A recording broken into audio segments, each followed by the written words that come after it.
দেশনেত্রী বেগম খালেদা জিয়া আজ আমাদের মাঝে নেই, কিন্তু তিনি মানুষের অন্তরে আছেন। গণতন্ত্রের মা হিসেবে তিনি খেতাব পেয়েছেন, প্রতিষ্ঠিত হয়েছেন। তার জানাজায় যারা শরিক হয়েছেন, যারা ঢাকায় আসতে পারেননি, তারা গায়েবানা জানাজাতে শরিক হয়েছেন। সারা পৃথিবীর মানুষ দেখেছে পৃথিবীর সর্ববৃহৎ জানাজা এটা প্রতিষ্ঠিত হয়েছে। কত মানুষ জানাজায় শরিক হয়েছেন তার কোনো সীমারেখা নাই, পরিসংখ্যান নাই। ভবিষ্যতে হয়তো অনুমান নির্ভর একটা তথ্য দেয়া যেতে পারে। তার কারণ হলো বাংলাদেশের মানুষ শুধু নয়, সারা পৃথিবীর মানুষ জানে, বিশ্বাস করেছে গণতন্ত্রের লড়াই সংগ্রাম করতে করতে একজন সাধারণ গৃহিণী কিভাবে সারা বিশ্বে গণতন্ত্রের রক্ষক হতে পারে, গণতন্ত্রের জন্য দৃষ্টান্ত হতে পারে।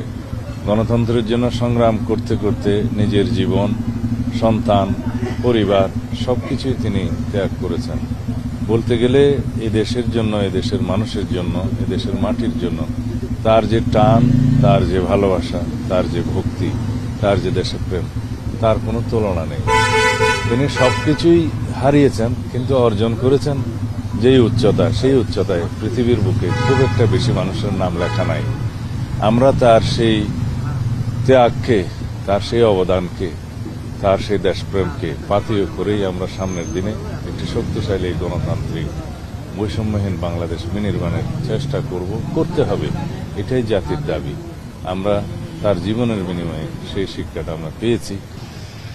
আমরা সত্যিকার অর্থে দেশনেত্রী বেগম খালেদা জিয়ার সুখকে শক্তিতে পরিণত করতে চাই, কিন্তু এটা দলীয় ভিত্তিতে নির্বাচনের কাজে আমরা ব্যবহার করার মতো এত সংকীর্ণ আমরা নই। আমরা তার সুখকে, শক্তিকে জাতি বিনির্মাণের জন্য ব্যবহার করতে চাই, নির্বাচনের জন্য নয়। তার মনোনয়নের ক্ষেত্রে যেহেতু তিনি ফিজিক্যালি আর নেই, সেজন্য আইনের ভিত্তিতে জেনারেল ক্লজেস অ্যাক্ট অনুসারে তার কোনো লিগ্যাল এন্টিটি নাই। সেই হিসেবে তার মনোনয়ন এমনিতেই বাতিল ঘোষণা করা হবে। যেহেতু আমাদের বিকল্প প্রার্থী সেখানে দেয়া আছে, তাদেরটা বাছাইতে যদি টিকে তাহলে তারাই প্রার্থী হবে। এটাই আইন।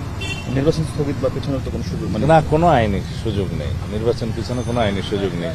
বাছাইয়ের পরে এবং প্রতীক বরাদ্দের পরে যদি সেটা হতো, সেই ক্ষেত্রে আইনগত জটিলতার কারণে স্থগিত হতো। এখন সেই পরিস্থিতি নাই, যেহেতু বাছাইয়ের আগেই তিনি নেই। তার আইনগত, যেটা বলা হয় লিগ্যাল এন্টিটি হিসেবে যেহেতু তিনি এক্সিস্ট করেন না, সেই জন্য তার মনোনয়ন পত্রটা বাছাইতেই টিকবে না। সেই ক্ষেত্রে বিকল্প যে প্রার্থী দেওয়া হয়েছে তাদেরটা যদি বাছাইতে টিকে, তারাই প্রার্থী। তারেক রহমান কেমন আছেন এখন? তিনি বাবা হারালেন, মা হারালেন, ভাই হারালেন, একা হয়ে গেলেন। আপনাদের কাছে তার একমাত্র তিনি আমানত এখন জাতীয়তাবাদে। আমাদের নেতা জনাব তারেক রহমান একজন রাজনৈতিক ব্যক্তিত্ব। তাকে শক্ত মনোবলের অধিকারী হতেই হবে, তার কোনো বিকল্প নেই। যত সুখী হোক, জাতির স্বার্থে তাকে শক্ত থাকতে